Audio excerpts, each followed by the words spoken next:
center.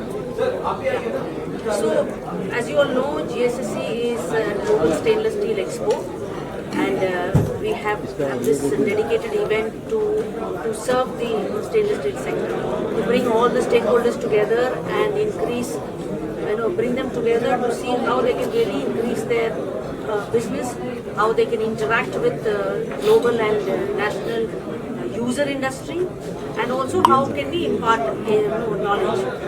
So we feel coming together of ISDA and Vergo is very, very significant, because together we will be using ISDA's expertise as an industry leader, as an apex body, and their expertise to bring it together, and also our experience of organizing exhibition, which will together help the stainless steel industry to expand.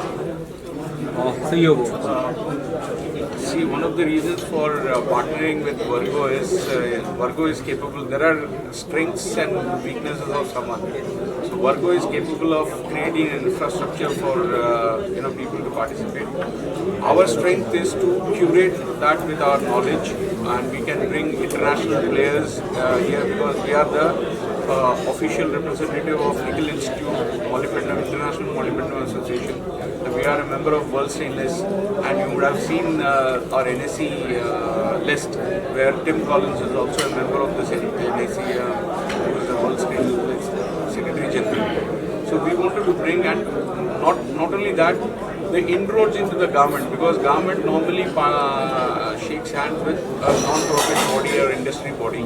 So we wanted to encash that particular opportunity through ISDA, where we have got the support of Ministry of Steel, our parent ministry.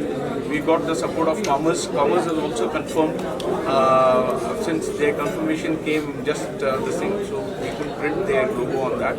We have got a confirmation from MSME Ministry. We are waiting confirmation from Railways. We are waiting confirmation from Delhi Metro. We are waiting confirmation from PWD and Urban Affairs. So we wanted to make it a total government supported event because we will be calling all the user industry like NHAI, who are the major users like Railways, MMRDA, MADA, then all these people will be coming for this exhibition as a user industry. So that is our plan. And not only that, we also planning to bring overseas buyers through EEPC, and we are planning to do a reverse buyer seller meet on the proposed event. So we are doing our efforts, and the rest we leave it to the Almighty, how it shapes up. This India is the second producer of steel, as we know, right? No, we are the third largest producer of steel. Sir थोड़ा हिंदी में बता देंगे कि जो बताया था कि कार्यक्रम हम जो आज कर रहे हैं, ये कार्यक्रम का मेन उद्देश्य क्या है? जैसे दो बड़ी बॉडीज साथ में आ रही है, और देश में जिस तरह से स्टेनलेस स्टील की जो खपत हो रही है उसको बढ़ाने की तरफ क्या उद्देश्य है, उसके ऊपर थोड़ा सा आप जोर डालेंगे सर? देखिए जी, मैं एक चीज़ मानता हूँ कि दो दिमाग हमेशा एक दिमाग से बहुत अच्छी होती है और ताकतवर होती है। तो वर्गो का अपना एक क्रेडेंशियल्स है और स्ट्रेंथ है, और ISDA का अपना एक क्रेडेंशियल्स है और स्ट्रेंथ है। तो इन दोनों को हमने साथ में लिया उसको और भी अच्छा करने के लिए, क्योंकि वर्गो एक मार्केट प्लेस प्रोवाइड कर सकती है, एक अपॉर्चुनिटी प्रोवाइड कर सकती है मेंबर्स के लिए। हम उनको यूज़र्स लेके आके देख सकते हैं, हम उनको इंटरनेशनल प्लेयर्स से जो फॉरेनर्स हैं उनसे उनका जो बेस्ट प्रैक्टिसेस है वो हम लेके आके दे सकते हैं कि हमको क्या करना है।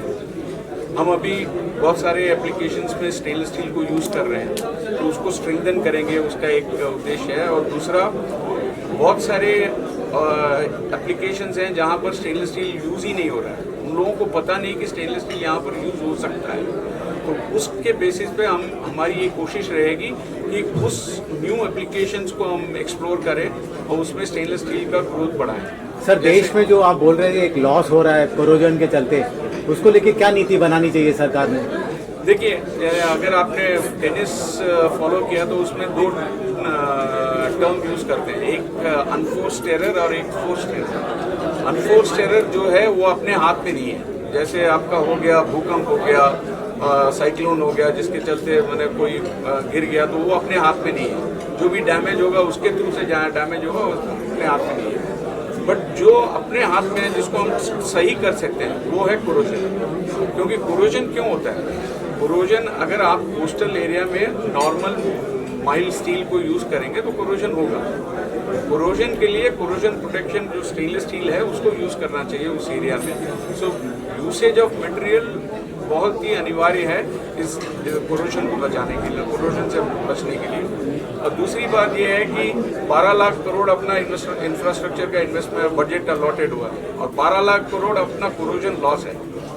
तो ये ऐसा हो गया कि बैलेंस शीट एक जगह एसेट हो गया, एक जगह लायबिलिटी हो गया पूरा। अनीता जी ये बताएंगे कि ये ISDA के साथ GSSC साथ में आ रहे हैं, तो उससे ये फ्रेमवर्क में क्या बनेगा कि दोनों के ये बॉडीज के साथ में आने का GSSC को देश में किस तरह के जो यूजर्स हैं, जो कंपनियां हैं, उसको लाने का एक बहुत बढ़िया प्लेटफॉर्म होगा। GSSC ऑलरेडी एक प्लेटफॉर्म बन गया है। अभी हमको प्लेटफॉर्म को स्ट्रेंथन करना है और वो प्लेटफॉर्म को स्ट्रेंथन इसलिए करने के लिए जो ISDA का जो सपोर्ट हमको मिला है वो एक बहुत स्ट्रॉन्ग पार्टनरशिप होगा। उनका जो मार्केट इंटेलिजेंस और उनका जो लीडरशिप और इंफॉर्मेशन नॉलेज जो उनके पास है कि ग्लोबली क्या टेक्नोलॉजी आ रहा है और इंडिया में क्या लैकिंग है, इंडिया को स्टेनलेस स्टील का कंजप्शन बढ़ाने के लिए क्या करना चाहिए, तो वो इंटेलिजेंस जब आएगा हम अपने प्लेटफॉर्म को यूज करेंगे उसके सोल्यूशन ढूंढने के लिए and all the stakeholders को साथ में लेके आने के लिए, इवन गवर्नमेंट को साथ में लेके आएंगे। इंटरनेशनली अगर इतने सारे लोग अगर इंडिया में आएंगे, सारे पार्टिसिपेंट्स वहाँ पे हैं, तो गवर्नमेंट को भी एक फोरम मिलेगा कि हमको भी एक फोरम मिलेगा, हम गवर्नमेंट को लेके आके उनसे बात कर सकते हैं। सो वो एक बहुत स्ट्रॉन्ग पार्टनरशिप हम दोनों अपने एक्सपर्टीज लेके आके करेंगे। पर कैपिटा खपत बढ़ाने की तरफ ये एक कदम है। बिल्कुल है, हम लोग साथ में मिलके सारे इंडस्ट्री, जैसे सर ने बोला अभी कि जो सेक्टर यूज नहीं कर रहा है उनके लिए हम लोग छोटे छोटे इवेंट्स करेंगे, वहाँ जाके अंडरस्टैंड करेंगे। GSSC एक बड़ा प्लेटफॉर्म है, बट हम साथ में बहुत सारी ऐसी चीजें करेंगे जहाँ पे हम कंजम्पशन को इंक्रीज करने के लिए जो भी एक्टिविटी चाहिए होगा, वो सेक्टर में जाके उसका इंफॉर्मेशन देना होगा या एक्टिविटी करना होगा, वो हम लोग साथ में करेंगे। एक आखिरी सवाल, सरकार से क्या चाह रहे हैं? आखिरी सवाल, सरकार से आप क्या चाहते हैं लास्ट में? सरकार से क्या चाहे? सरकार से हम यही चाहते हैं कि हमें एक लेवल प्लेइंग फील्ड प्रोवाइड करे ताकि जो उनका एस्पिरेशंस है विकसित भारत और आत्मनिर्भर भारत और मेक इन इंडिया इनिशिएटिव, ये सब तभी मुमकिन है जब आप डोमेस्टिक प्लेयर को बढ़ावा दोगे और डोमेस्टिक प्लेयर को फॉरेन इंपोर्ट से बचाओगे। Thank you sir. कोई और सवाल? थैंक यू सर को ला रहे हैं। Thank you. I'm Anil Wankhede. I'm Deputy CEO, MHADA, Government of Maharashtra. Sir आज की पार्टनरशिप जो हुई है वो कितना योगदान देगी स्टील इंडस्ट्री में? स्टील इंडस्ट्री का रोल बहुत इम्पोर्टेंट है। जहाँ से मैं आता हुआ भी MHADA, हम 2,05,000 करोड़ के प्रोजेक्ट का अभी टेंडर किया है। उसमें सीमेंट स्टील एक बहुत इम्पोर्टेंट फैक्टर है, वो उसका यूज़ होगा। अभी आज के मीटिंग के बाद इंडस्ट्री सेक्टर ने ये थोड़ा प्लान करना चाहिए कि उनका स्टेनलेस स्टील का यूज़ इस सारे कंस्ट्रक्शन में कैसे होगा। तो उस बारे में इनका कोई प्लेटफॉर्म तैयार होगा, गवर्नमेंट के लेवल पे भी इसका डिस्कशन होगा। तो ज़्यादा से ज़्यादा स्टेनलेस स्टील का यूज़ कैसे हो सकता है, इसके बारे में कोशिश होगी। सर जैसे कि आज बताया गया कि काफ़ी पॉलिसीज में चेंजेस लाने की ज़रूरत है और वो लाने से काफ़ी कॉस्ट कम होएगा और इंडिया में इंपोर्ट करने की ज़रूरत नहीं पड़ेगी, हम इंडिया में बना पाएंगे। जी, इसमें स्टेनलेस स्टील या सीमेंट या इस सारे मटेरियल में जो कंपटीशन होता है बाहर के कंपनी के साथ होता है, चाइना या बाकी जो कंट्रीज है उनका प्रोडक्शन कॉस्ट काफ़ी कम होता है। उसके बहुत सारे कारण हैं जिसकी वजह से उनका जो कॉस्ट कम होता है, इसलिए उनका इंपोर्ट कॉस्ट भी कम होता है। तो गवर्नमेंट के लेवल पे भी अभी काफ़ी डिस्कशन हो रहा है कि ये जो इंटरनेशनल कंपटीशन है इसको हम हमारे जो वेंडर्स है उसको एट पार कैसे लाया जाए, जिसकी वजह से यहाँ इंडिया में जो स्टील प्रोडक्शन होगा इस सारे इंडस्ट्रीज को कैसे सपोर्ट दिया जाए और कैसे कॉस्ट कॉम्पिटिटिव हो, उसके बारे में काफ़ी सारी strategies government of India level पे हो रही है और उसकी वजह से इंडस्ट्री को बहुत फायदा होगा। Thank you.